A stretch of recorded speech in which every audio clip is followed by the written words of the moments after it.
Hey folks, welcome back to Silent Techie, and today I'm going to be reviewing the specs of an Aldi PC, or a Medion Eraser PC that is being sold at Aldi, and run through the specs and see if what you're paying is actually worth it. Let's have a look.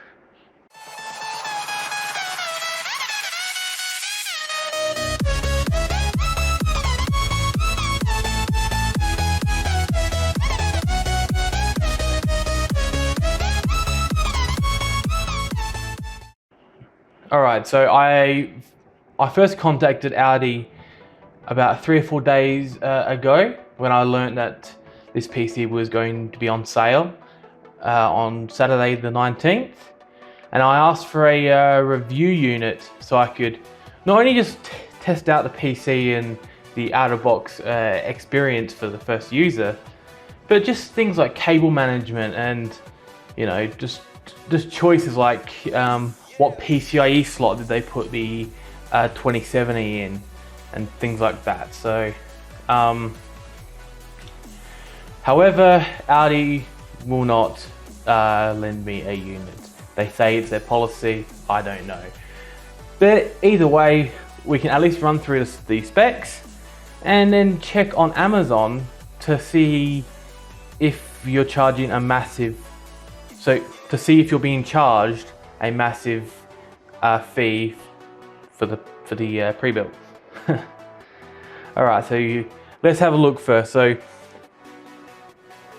this PC comes with a Core i5 9400 non-F, so it does have integrated graphics, 2.9 gigahertz up to 4.1 gigahertz, 6 cores, 6 threads, blah blah blah.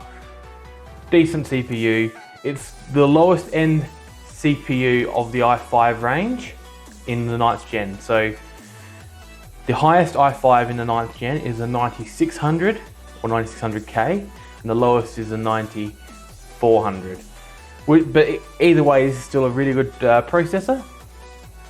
However, they've paired it with a very weird choice of motherboard, an MSI Mag Z390M Malta motherboard. Now, that's a really good motherboard, and in a way I'm glad that they've chosen it, but it doesn't make sense because of the Z SKU motherboard, it's a board where you can overclock your processor. However, the 9400 is not an overclocking processor because it's a non-K SKU. So I don't know what they were thinking. Maybe future upgrades, but even then, who buys a pre-built to upgrade it? Like, people who buy pre-builts buy them so that they can use them, not to get it and then straight away upgrade it. It doesn't make much sense. But anyway, they've also paired it with an MSI NVIDIA GeForce RTX 2070 non-super, and it's the Aero model, which is a blower style cooler, if I remember correctly. Decent card, and if it is a blower style cooler, it will run hot. I don't know, but either way, it's still a really good card. Now, 16 gigabytes of DDR4 RAM. They didn't list what speed. All we know is that it's 16 gigabytes. So they might have just cheaped out for 2133 RAM or 2400. I'm hoping they went 2666 at least, but I can't confirm. Terabyte hard drive. Yeah, a 1 terabyte hard drive, probably from someone like Seagate or WD. Yeah, it'll be fine. Not much to say about that.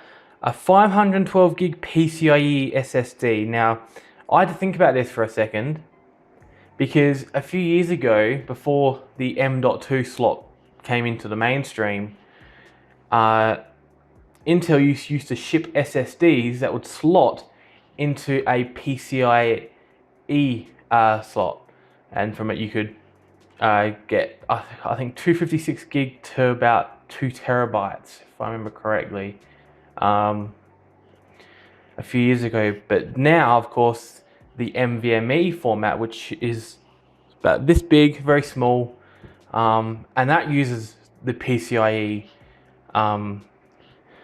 slot in a way through a interface called NVMe. But anyway, so 512 gigs, which is pretty good, I guess. Now, illuminated glass design. Yeah, the case is got tempered glass. The pictures do show that it has some RGB functionality with a blue glow and a red glow. Who knows if it has any other colors. Optimized cooling system.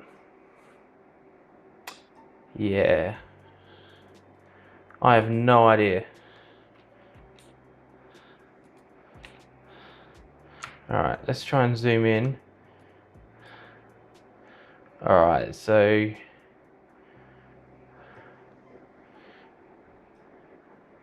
from what I can see, the CPU cooler is a tower cooler with 6 or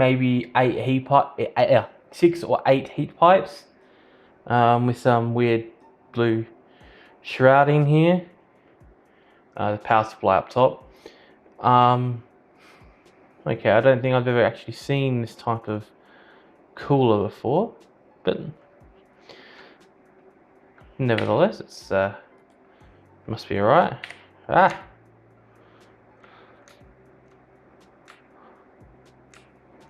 Alright.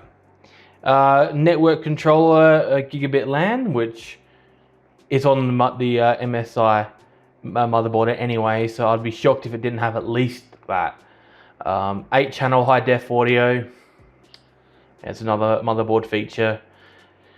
Now, one thing I'm very, very glad is with this, that they did not cheap out on the power supply. Like, there are OEM power supplies that are great, such as Thermal Master, which is a Cooler Master OEM branding. And then there's ones like A1, which not particularly great. But they went with a Seasonic Focus Gold, so Focus Plus Gold, 550 watt power supply.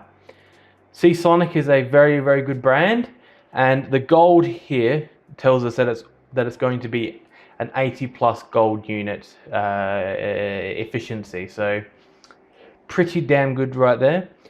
Windows 10, thankfully, and includes mouse, although there's no picture of it, but you can be sure that it's not going to be the world's greatest mouse.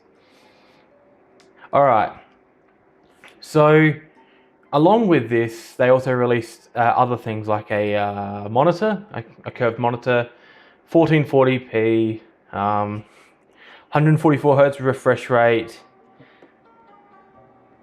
Yeah, looks alright, 27 inch.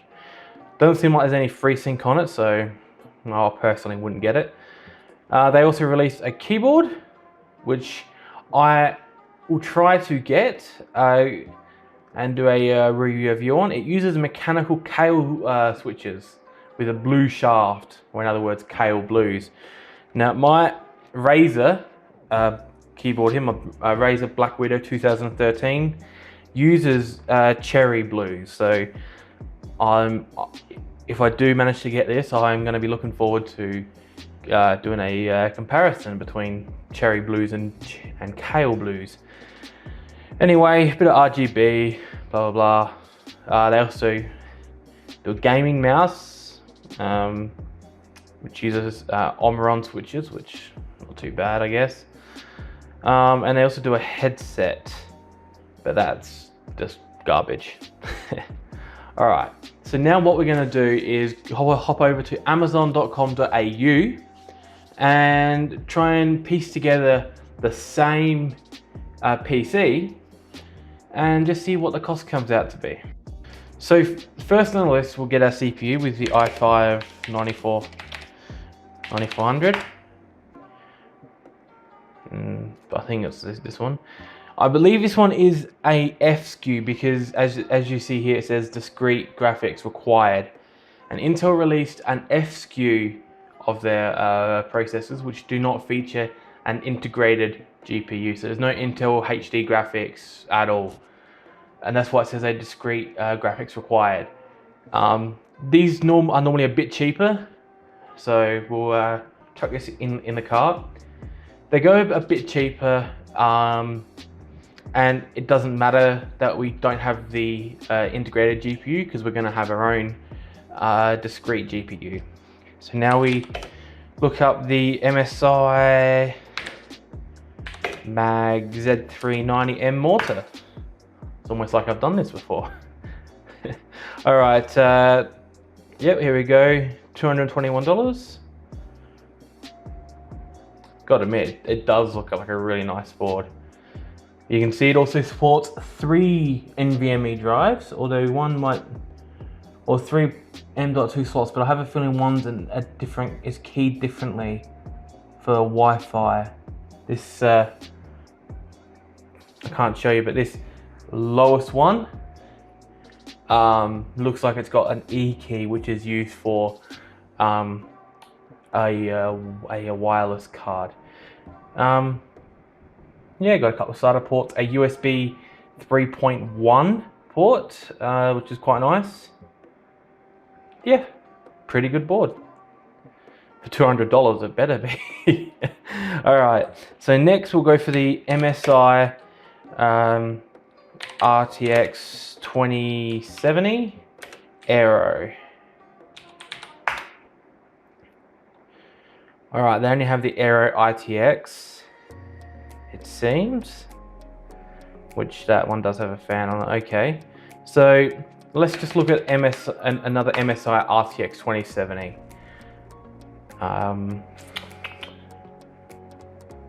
No, not for $2,000.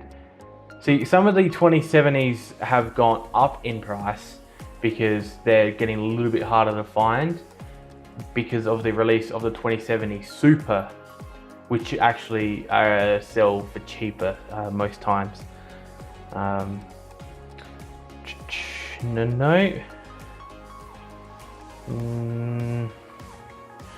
for $900. It's 2060. 2060.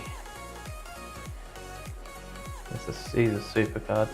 All right, so the great thing about building a PC yourself is that you can choose anything. So we tried to copy the same as what Audi have put in, but we can't see any for a reasonable price. So let's just get rid of the MSI and we could just chuck in any brand. So you see Asus, EVGA, Gigabyte, all colorful. They're a pretty decent brand. 2070 Ultra OC Gaming, that's a decent card. $680, I don't think anyone's gonna beat that. Let's just have a quick, oh, hang on, that's 2060. Nope. Yeah, I don't think, oh, hang on, what's this? 2060, okay. So, yeah, all right, let's just, hang on. Yeah, all right, so let's just go for this colorful one. Adding cart for $680, a 2070 non-super. That's not bad over here. All right, so now let's look for a 1 terabyte hard drive. We don't have to be too fussy here. We can just pick anything that we like. I personally like Seagate Barracudas. I've just had bad experiences with some WD Blues. So, and it's the new Seagate Barracudas, not the old ones. The ones that have this on them, the new logo. Yeah, 1 terabyte, $69. Not too bad. All right, so we're at $1,200 now. All right, so now we also need a 512 gigabyte PCIe SSD. I'm just making sure to put in exactly what they have said. Okay, there's a Samsung 970 Pro NVMe drive for 250. Go away. For 250. A little bit high. Silicon Power is a pretty decent brand, and they're also pretty cheap. Let's just look see if we can find any good other cheap ones. It's a little bit much still. These are all laptops. All right. So I guess Silicon Power it is. So it's still a pretty decent brand. Just have a 180 bucks for a Tera SSD. That's actually not bad. All right, so $105 for 512 gigabytes of PCIe Gen 3, so not Gen 4. That's okay. This board doesn't support Gen 4 anyway, so we're all good there. 16 gigabytes of DDR4. Now, like I said earlier, I'm hoping that they went with at least 2666 because, like, yeah, you could cheap out and still get decent performance, but I'm gonna hope that Medion, which is a subsidiary of Lenovo, if I'm correct, should know what they're doing. Alright, so let's just look for something that's decent but cheap. Also, because they didn't list what brand, we don't have to go for a nice RGB kit or Corsair or anything like that. We can just go for something a little bit cheaper that's actually decent. So I'm liking this Patriot Viper Elite series here, 16 gigabytes, 2x8, that's it. Dual channel, that's very important. One thing that I would have looked for if I did get a review unit was to see whether when they put the RAM in, did they just put a single 16 gig stick or were there two sticks so that it could run in dual channel? Because in case you don't know, dual channel RAM will perform a lot better than single channel due to bandwidth. So 100 bucks or 98 bucks,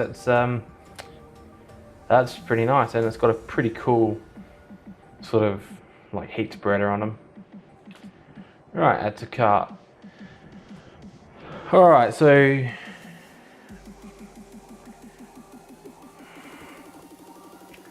alright, so what's next?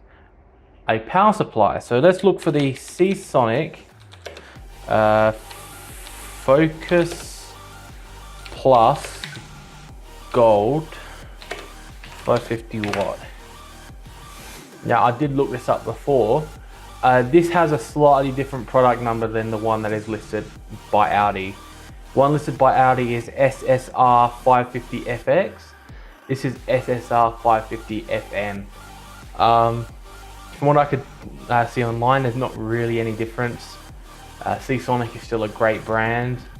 It's 80 plus gold efficiency, so you're not going to be wasting much power.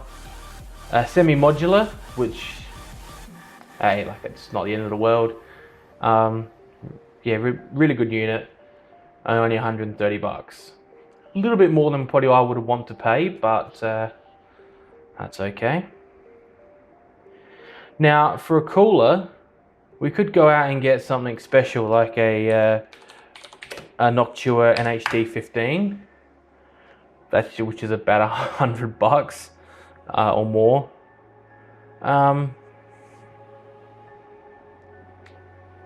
But I think we could get away with, since we're not overclocking, we don't need a beefy 6 heat pipe design here. You can go down a little bit. So let's look at the Cooler Master Hyper 212. There's a Hyper 212 Evo. Isn't too bad. Not the T2. That's a little bit low. I want to sort of go for an air cooler because air coolers tend to be a little bit, well, quite a bit cheaper than liquid coolers. Hyper 212 RGB Black Edition, 75 bucks.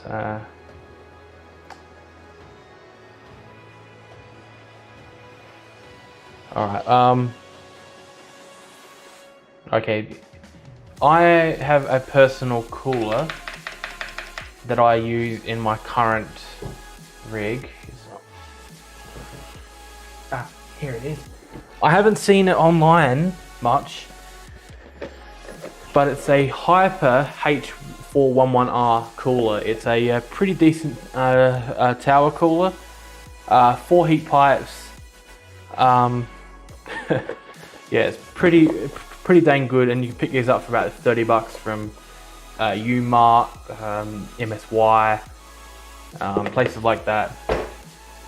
So let's look up the Hyper H411R. Last time I checked, oh okay, then I put it on now. Last time I checked, I couldn't find it on here. So yeah, about 30 bucks. That's alright. Now, case. So the case is So the case is entirely subjective. Personally, I like something.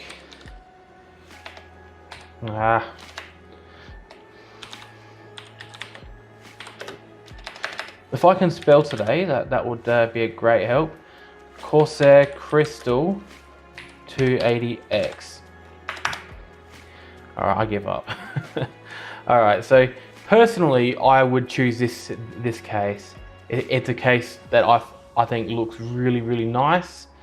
You can route your cables really neatly, making it look clean, as well as the fact that it's got good airflow in the front and the back and on the top. And if you did want to do liquid cooling, you can easily do it. So this is what I would choose, but the case that was shown, excuse me, the case that was shown by Aldi is nothing like this. This is fancy. The one shown by Aldi is pretty basic with a tempered glass side panel. So I've pulled up 3 different options here. Here we got a Deep Cool Matrix 55 ATX minimalist tempered glass case, fits extended ATX motherboard, and you can see it can fit a big radiator up at the top and the front. Yeah, tempered glass, looks alright. 70 bucks. Yeah. Or there's something like this, which is a Corsair Carbide Spec 05. Nice looking front panel, which is sort of partly mesh and also mesh on the side here. So there is a decent amount of airflow that's able to be pulled through, and tempered glass. Yeah, looks alright. Or something like this, a Cooler Master Master Box Lite, tempered glass. Not my favorite case. There is also the option of something a little more simple. Thermal take Versa H18. It's a great budget case that is only acrylic side panel, but you know, you can still have a great looking build inside of it. But yeah, so this is entirely subjective. So based on cost, you could just pick sort of like the cheapest one, or you could just pick an absolute bomb of a case. But I think I might go with this Cooler Master one here. It's micro ATX as well, which these two are both ATX towers, so this will fit the motherboard a little bit more snugly and make it look like there's not so much wasted space, making the build look a lot cleaner. Alright, so they also said that there's a mouse that they included. So it's likely the mouse that is on their website, but I have no way again to verify that. So we're going to be looking for a decent-ish gaming mouse I can't promise Omron switches, however, but just find something that looks a little bit functional, as well as, you know, aesthetically pleasing. Preferably not too dear like the G502, even though that's a great mouse.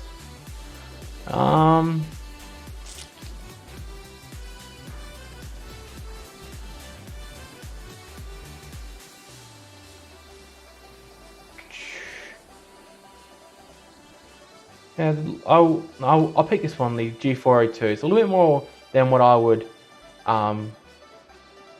spend for this particular build, but $44 is not that big of a deal, and it's roughly the same price as Audi priced their own gaming mouse, so it's a little bit more even.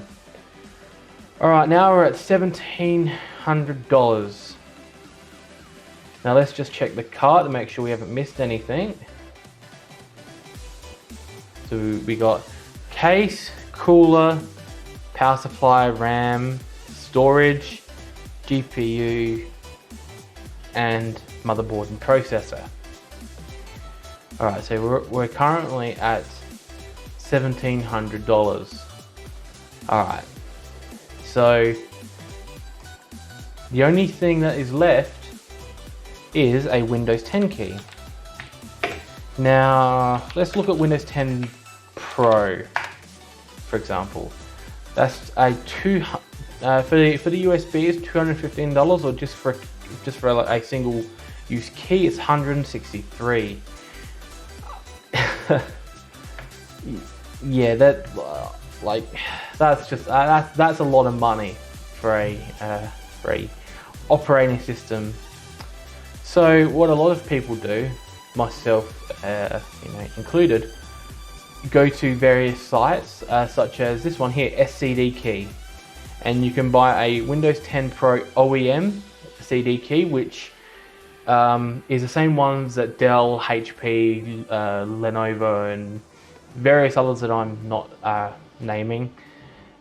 They buy a whack ton of these, and a lot of excess that they just can't use, they sell on sites like these, and you can pick them up just dirt cheap. It's 100% safe. You get your key pretty much like instantly. So it's US $16.53, which works out to about 25 Australian. If you pay through PayPal, it's a little bit extra because of PayPal fees.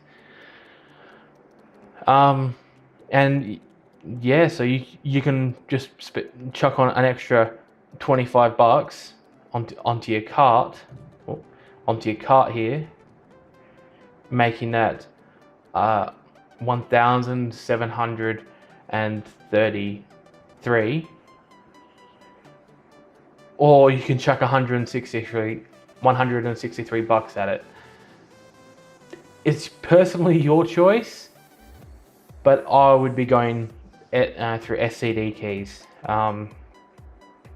This isn't sponsored by them or anything. It's just what I would do and what I have done. All right, so as you can see, we've got all our parts here. Pretty nice parts.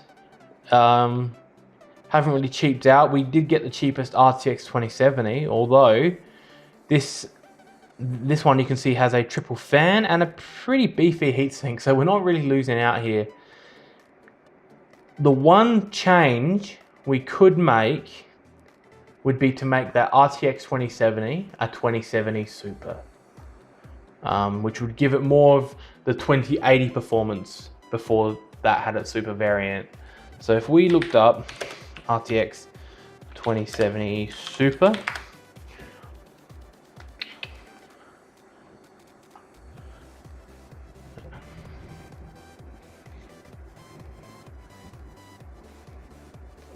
Super Twin OC with some Inno 3D. They're alright, I'm just not a huge fan. There's one there.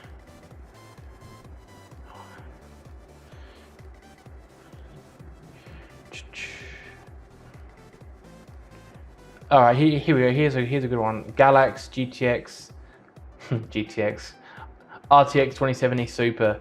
Galax make great GPUs. I've owned one or two and they've just been perfect. So if we add this to cart, and yeah, I know it's 2,500. Just let me take out the old one. Or actually, I'll put in save for later. That brings us to $1,900. Well, 1920 plus the $25, so about $19.50. So with this supercard, you would be getting better performance as well. So there is that to keep in mind. But I guess the question is it worth buying their unit or building one yourself? It's hard to say without actually seeing the unit. Going by pricing, they're charging about 100 to 200 bucks for, you know, putting all the pieces together using their own OEM case. Yeah, it's not too bad, really. Like, I've seen deals where it's like $600 that they charge, you know, for them building it and sending it to you. The only downside here is that you'll be getting it by like piecemeal, which just means just a little bit at a time. So, you know, your CPU motherboard might come one day, and then 2 days later your case comes, and a few days later your power supply and GPU, and you know, all that. Whereas if you go through Aldi and get this unit, you would be buying a system that's pretty much ready to plug in and play. It is a shame that I wasn't able to get the unit from Aldi. I am trying to contact Medion, I still don't know how to say it, to see if I can perhaps get a review unit. To be honest, I'm not holding my breath, but fingers crossed. Thank you for watching. Please leave a like. Feel free to sub down below if you want more tech content. Feel free to leave a comment if you feel differently about my spec review here, or you think that this is a great deal, like the Aldi unit's a great deal. Either way, let me know and I'll catch you in the next one.